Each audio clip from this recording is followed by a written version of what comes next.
Welcome to wizard.com. I am maths teacher Neeta and this is our question. If the mean of three numbers x, y and z is 2, then find the value of this given expression. So it is given that the mean of x, y and z is equal to 2.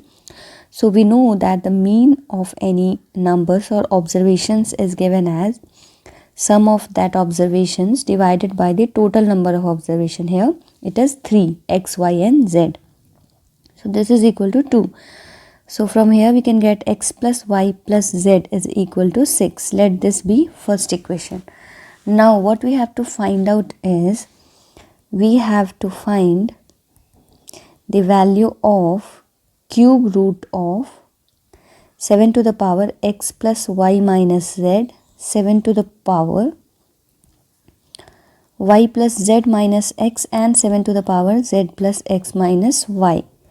So we can write this as 7 to the power x plus y minus z plus y plus z minus x plus z plus x minus y. Why we have written this? Because we have used this property that x to the power n, x to the power m and so on can be written as x to the power n plus m. So we add the power of the exponent. So after adding we'll get this. Now this is equal to cube root of x to the power x plus y plus z.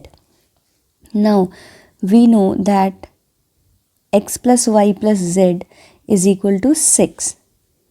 This we can say from the first equation. So we can write it as 7 to the power 6 whole to the power 1 by 3. This is cube root. Now we can write it as 7 to the power 6 multiplied by 1 by 3. By using this property, x to the power m whole to the power n can be written as x to the power m multiplied by n. So the power are multiplied. So this is equal to 7 square. So 7 square is our answer, which is option B. Therefore we can say that the answer is option B.